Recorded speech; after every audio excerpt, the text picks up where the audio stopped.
যে বউ ব্যবসায়ী যে নামটা না এটা আমার দেওয়া। কি বলো ছোট ভাই, তোমার জন্মই তো হইলো সেদিন, তুমি এই নাম কিভাবে দিলা? আজকে যতজনই বাংলাদেশে বউ ব্যবসায়ী করে রাখে নামটা নাকি আমার দেওয়া। আসলেই করছে, তা না হলে দেখেন আমি মনে হয় রোস্টিং ভিডিও শুরু করছি 19-20 সালের দিকে, তার আগে থেকে শুনে আসতেছি এই বউ ব্যবসায়ীদের কথা। মানে আমার আগে যারা রোস্টিং ভিডিও মেক করতো তারাও এদেরকে নিয়ে কথা বলতো। হ্যাঁ, তখন হয়তো কাপল ব্লগার বা বউ ব্যবসায়ীরা কম ছিল, এখন অতিরিক্ত হয়ে গেছে, বাট ছিল। কিন্তু এই ছোট ভাই এখন এসে বলতেছে এই বউ ব্যবসায়ী নামটা নাকি তার দেওয়া। এই যে বউ ব্যবসায়ী যে নামটা না এটা আমার দেওয়া। মানে ছোট ভাই, তুমি যেদিন তোমার ফানি ভিডিওর মধ্যে এই বউ ব্যবসায়ীদের রোস্ট করা শুরু করছো সেদিন থেকে এদেরকে চিনতে শুরু করছো নাকি? তা না হলে তো এরকম কথা বলার কথা। সেই কোন আমল থেকে বউ ব্যবসায়ীরা কাপল ব্লগ করে বউ দেখায় দেখায় টাকা উপার্জন করতেছে, আর এই বলা কাপল ব্লগারদের নিয়ে 2-3টা ভিডিও বানিয়ে বলতেছে এই বউ ব্যবসায়ী নামটা নাকি তার দেওয়া। শুকনা পাতা পাতা না খাইলে এরকম কথা বলার কথা। তো হে গাইস, ওয়েলকাম ব্যাক। তো আজকে কি নিয়ে ভিডিও হবে সেটা থাম্বনেল আর টাইটেল দেখে তো বুঝেই গেছো। আমরা রোস্টার ফারাবিকে মিলে সবাই মিলে চুতি। আরেকটা কথা, সে কিন্তু ছেলে নয়, সে একটা গে।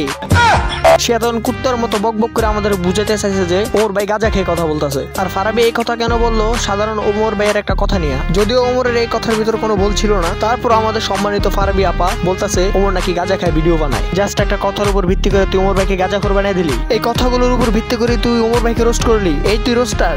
আগে ওমর নিজের ভিডিওতে কি বলছে আগে তোমাদের ওইটা দেখাই, তারপর বলতেছি সে আদৌ রোস্টার নাকি পোস্টার। এই যে বউ ব্যবসায়ী যে নামটা না এটা আমার দেওয়া। কি বলো ছোট ভাই, তোমার জন্মই তো হইলো সেদিন। ওমরের এই ছোট্ট কথা নিয়ে তুই তারা রোস্ট করলি, তার জন্ম নিয়ে কথা বললি। তুই এই তুই রোস্টার নাকি উপর পুটকি দিয়া হওয়া রোস্টার না পোস্টার, সেটা বল তুই আগে। মাদার চোদ।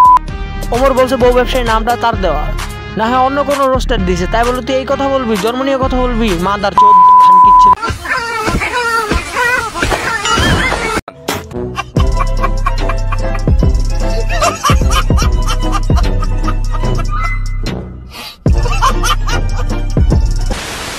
আচ্ছা ওয়েট, এখন ছোট ভাই বড় বড় ফ্যানরা এসে আমার ইচ্ছা মতো গাইলাবে আর বলবে ওমর ইজ ব্যান। ওমরকে নিয়ে কথা বলার সাহস হই থেকে পেলে?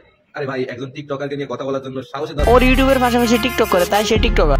তাহলে তুই কি? তুইও তো ইউটিউবের পাশাপাশি টিকটক করস। নিজেকে দেখায় কম কম, বউকে দেখায় বেশি। কিরে আমার সোনার রোস্টার, এগুলো কি? ওর যদি টিকটকে ভিডিও আপলোড করলে টিকটকার হয়, তাহলে তুই কিরে খানকির বলা? আচ্ছা যা খানকির বলা, তুই বল। ও এখন তো আপনারা বলবেন আপনাদের বড় ভাই টিকটকার মানে সে তো ইউটিউবার, আপনার থেকে তার চ্যানেলে বেশি সাবস্ক্রাইবার আছে। শুনেন ভাই, তার চ্যানেলে তো সাবস্ক্রাইবার আছে না, তার 90% সাবস্ক্রাইবার ওই টিকটকার, আর বাকি যে 10% আছে সেগুলো একটু ম্যাচিওর, তাও তার ফানি ভিডিও দেখা সাবস্ক্রাইব করছে। মানে আগের ফানি ভিডিও গুলো, এই কাপল ব্লগারদের রোস্ট, টিকটকারদের রোস্ট, এইগুলা দেখেন। আর হ্যাঁ, ওই 10% এর মধ্যে আমিও ছিলাম। যখন সেই ইন্ডিয়ান ভিডিও গুলা কপি করে করে বাংলায় রিক্রিয়েট করতো তখন ভালোই লাগতো, সেগুলো ফানি মনে হতো, ফানি ভিডিও মনে হতো। কিন্তু যখন থেকে সে কাপল ব্লগারদের রোস্ট, টিকটকারদের রোস্ট আর ফানি ভিডিও মধ্যে করতেছে, আর করবেই না। টিকটক করতে করতে তার ব্রেনটা টিকটকারদের মতো হয়ে গেছে, ওইগুলো থেকে বের হতে। কিরে খানকির বলা, তুই নিজের কথার ভিতরে তো নিজেই টাচ খেয়ে গেছিস। তুই বলছিস যে টিকটক করে তার মাথায় ঘু থাকে, তাহলে তুইও তো টিকটক করস, তো তোর মাথাও তো ঘু আছে খানকির বলা। আমার মনে হয় কি তোর অপুই জন্ম দিয়েছে। অপু যে সৌদি থেকে যে গাবিটা বানায় না, গাবিটা নিয়ে ভিডিও বানায়, ওইটা থেকেই তোর জন্ম হয়েছে। সঠিক বলেছে।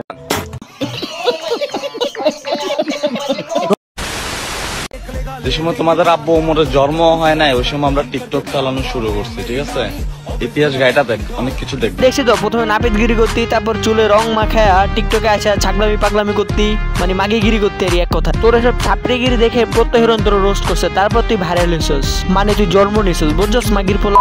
তো গাইস, ভিডিওটি শেষ হওয়ার আগে অপুর অস্ট্রেলিয়ান গাবিটিয়া দেখাইতেছি। আমি বুঝলাম না অস্ট্রেলিয়ার গাবির ভিতর কি আছে, এটা তো আমাদের বাংলাদেশের গরুরও আছে।